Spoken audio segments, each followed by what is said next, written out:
Hello, what's up, and what's happening? Welcome back for yet another retro game of the day on Tuesdays and Thursdays. This is what we do.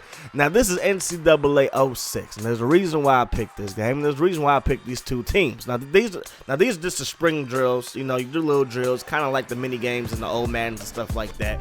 And the running back right here is Eric Dickerson from SMU, and he's going up against the Georgia Bulldogs. Now, I picked these two teams for a reason. Back in the day, Eric Dickerson was, I believe, the best running back in the nation coming out of high school. So, of course, every school wanted him, and he's from the state of Texas, and Texas is known for college football, right? So, Texas A&M was after him hard. University of Texas was after him hard, and he ended up going to SMU. Now, a lot of people thought that he was getting improper benefits. Well, he was.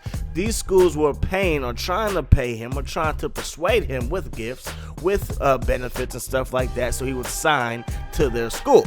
It was reported that Texas A&M had gave him a car. Well, Eric Dickerson will always say, no, his mama bought him that car. Now, of course, if you're smart enough to understand how it works, the school most likely gave his mommy the money for the car, and his mommy did technically buy the car for him.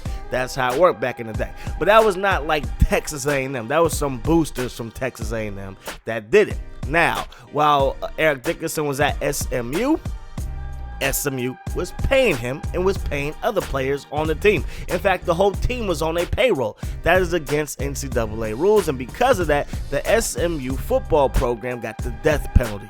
You don't know what that is? The death penalty, as far as football is concerned, as far as college football, that program ceased to exist. Put it like that. So for a while, SMU football did not exist. And then when they finally came back, SMU had stinked. They have sucked for like the past, ever since I've been alive, SMU football has just been trash. And it's really because of that, because nobody was going there, and they lost, reputation, or they got a bad reputation, and all the good players from Texas going to the University of Texas or Texas A&M, or going to other schools around the state.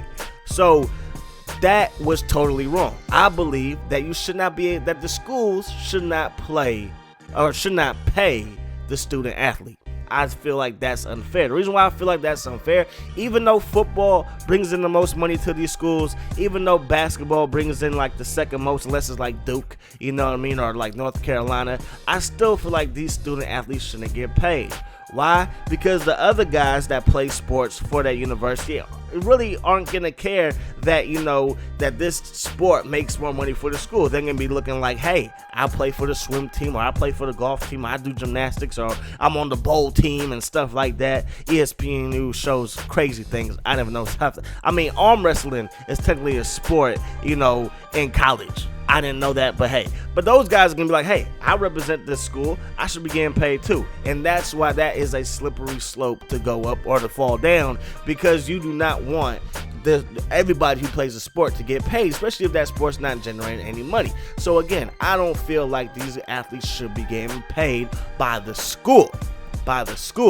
If a guy like Todd Gurley from the University of Georgia, running back, should be the first pick in the draft, if he decides to sign some autographs and he can make a couple of bucks doing so, what's the harm in that? Because you have to realize that the NCAA is a billion-dollar business. You have to understand that college football is a multi-million, if not billion-dollar business. You have to understand that these schools, that these institutions are making millions, if not billions, off of their football program, their football players, and their basketball program, and their basketball players. And the crazy thing is, the reason why they can make so much is because these stadiums in college can sit up to 100,000 people.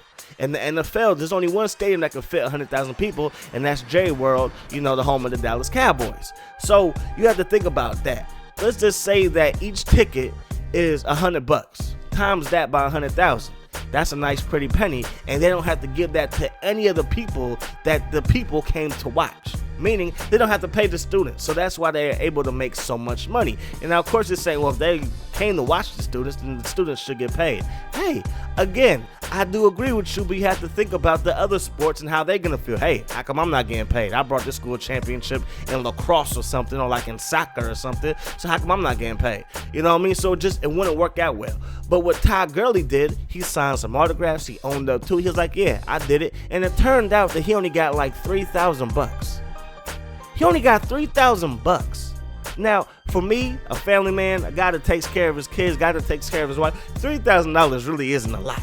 You know, at the end of 2 months, that money most likely is gone. You know what I mean? With bills and all this other stuff. But he's a college kid, so he probably doesn't have too many bills. He's on scholarship, so he could probably use that $3,000 for whatever he wants. But again, it's just $3,000. What is $3,000 to $1 billion company?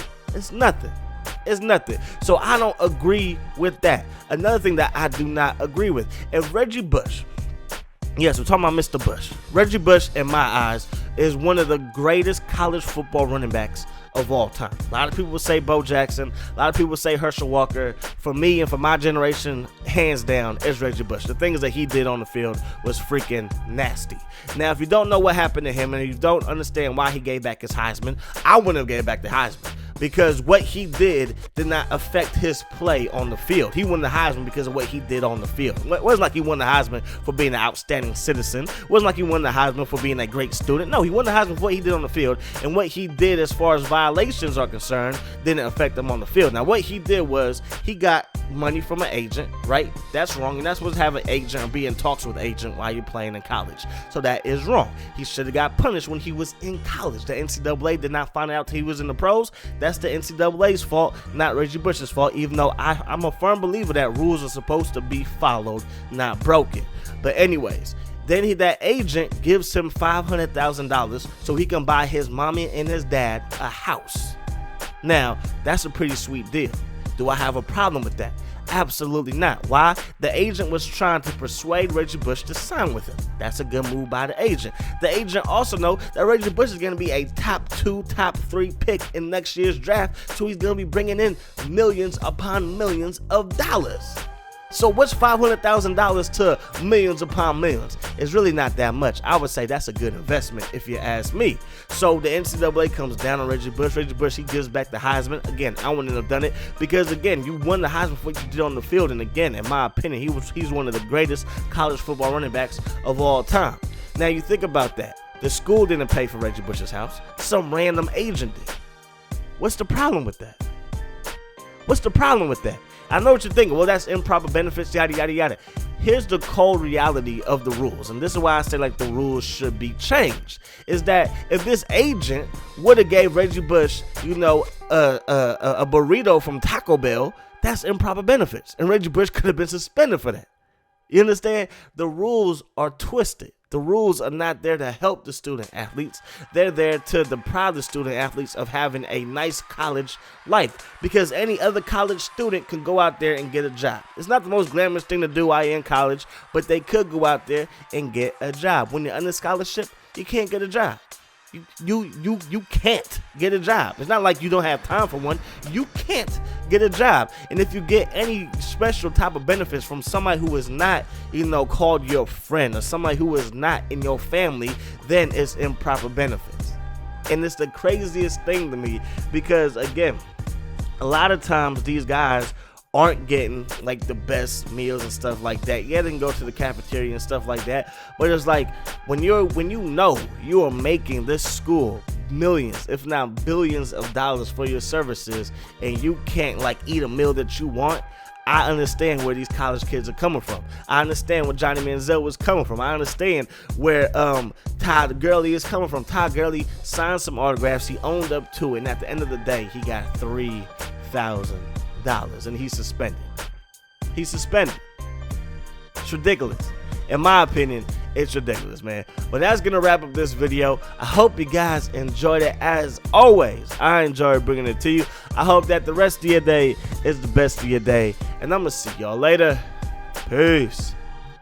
Hot sauce.